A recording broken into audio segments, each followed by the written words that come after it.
السلام عليكم، كل سنة وانتم طيبين. النهاردة أول ليلة سحور في رمضان، فقررنا نعمل عجينة الطعمية الهشة في الكبة بطريقة سهلة وبسيطة جدا. بسم الله، توكلنا على الله. دلوقتي هنعمل طعمية في البيت صحية وفي بيتنا وحاجة نظيفة وكويسة.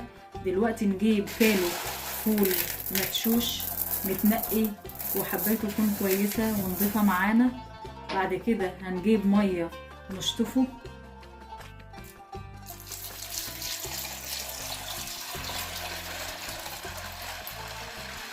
دلوقتي بعد ما حطينا المية عليه، شوفوا المية لونها ابيض، بعد ناخده نشطفه على الحوض ونقوم راجعين تاني نحط عليه مية جديدة للنقعان ويتنقع من 4 ل5 ساعات او ليلة كاملة. وبعد كده هنشوف نعمل ايه. وبعد كده زي ما انتوا شايفين بعد الشطف شطفناه وغسلناه زي ما انتوا شايفين. بعد كده نجيب شوية مية ننقعه من 4 ل5 ساعات عشان يبقى لين معانا في المكنه وكويس ويبقى سهل معانا. ورجعنا لكم تاني بعد ما نقعنا الفول لمده يوم وصفناه كويس من الميه وحطيناه في بوله كبيره.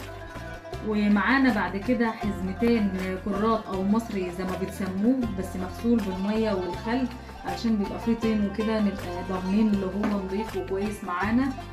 ونجيب 8 فصوص توم مهروسين ومعانا بصله متقطعه. دلوقتي جبنا معانا الكبة هنفرم فيها الطعمية، وتعالوا يلا نشوف مع بعضنا كده هنفرم الطعمية ازاي. والكبة الحلوة بتاعتنا ديت هتكون سريعة معانا ان شاء الله. بصوا يا جماعة، دلوقتي احنا هنفرم الفول الاول لوحده من غير اي حاجة معاه، ومعلش بس هياخد معانا صعوبة شوية في الضرب. وبعد كده هيكون كل حاجة معانا كويسة. يلا مع بعض كده.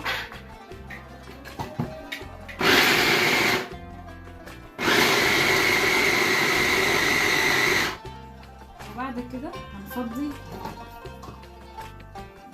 شوية ده ويكون في طبق بره ونكمل باقي الكمية كمان بدور كمان. وكده يكون خلصنا آخر حاجة معانا في الكمية، وبكده يكون خلصنا فرم الفول.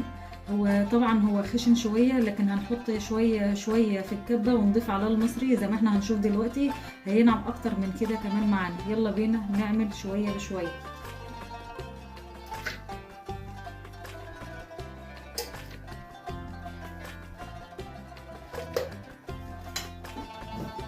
نحط عليه شويه مصري وثوم وشويه بصل نفرم شويه بشويه لغايه ما ينعم معانا. وبكده هنعمل كل الكميه وبعدين نرجع لكم تاني. وبكده يا حبايبي عشان احنا خلصنا الكميه كلها زي ما انتم شايفين، وهي كده اللون بتاعها كويس، ولا هي خضرة قوي ولا هي بيضة. هي كده كويسه وبحبها كده، بدل ما تكون خضرة قوي اللي هي بيكتروا فيها المصري.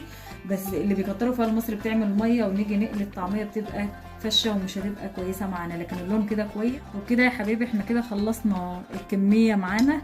وتعالى يلا ناخد حته منها نجربها.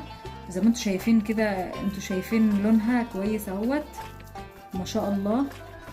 بعدين نحط شويه كمون. انا ما بحطش على العجينه نفسها، انا بعمل ساعه التحضير بس. شويه بقى كزبره ايه كده حلوين كتير، شويه شطه وشويه ملح كربوناتو او بيكربوناتو. نقلبهم مع بعض كده.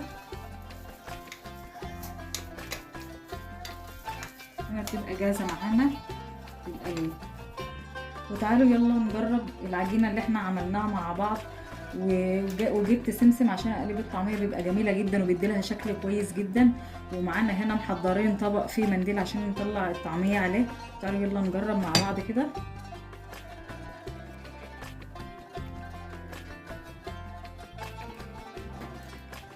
السمسم بيخلي له شكل جميل.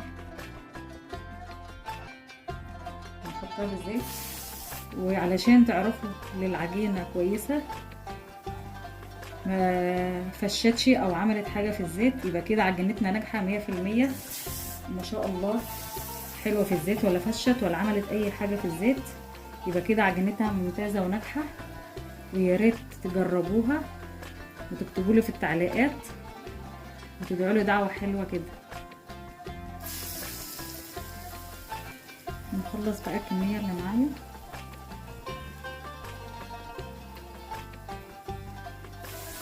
نقلبها معلش.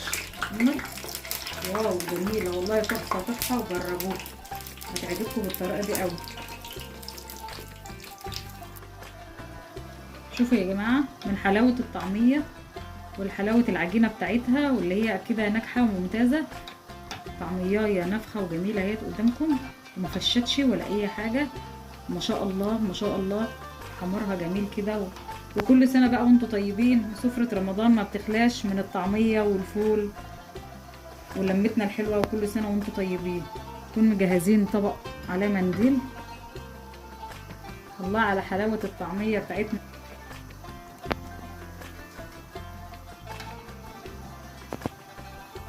وكده يكون خلصنا قليل الطعمية، وبكده خلصت معانا الطعمية اللي بالسمسم زي ما انتوا شايفين. وكده محتاجة بس رغيف، وبألف هنا على قلوبكم ان شاء الله. يا حبايبي تعملوا لايك وشير والاشتراك في القناة عشان يوصلكوا كل جديد.